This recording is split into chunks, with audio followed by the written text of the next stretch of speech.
Welcome back, Kuradangerz and lingerie lovers. So for today's lingerie is a sexy black see-through lingerie that is so very affordable from online store.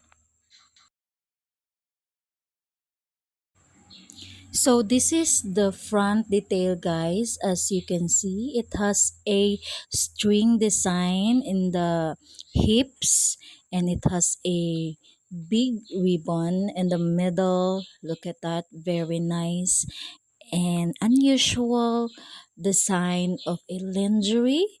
Look at that, mga kadangs, very nice design, mga kadangs. Nakakaloka ang design ng ating black lingerie. And look at that. It is very see-through. It has a mesh detail or mesh material in front, mga kadangs.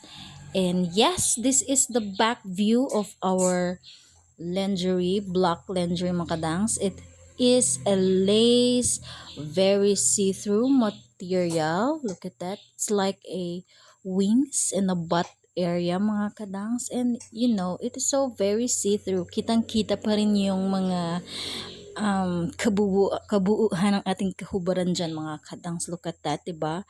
As you can see naman talaga na very see-through. It's a mesh and lace combination design of a lingerie with a string design, mga kadangs, with a ribbon on it. Very nice lingerie, mga kadangs. It is made in China, you know. Made in China is everything in the Philippines. So yes, this is our lingerie sexy black lingerie. Thank you for watching.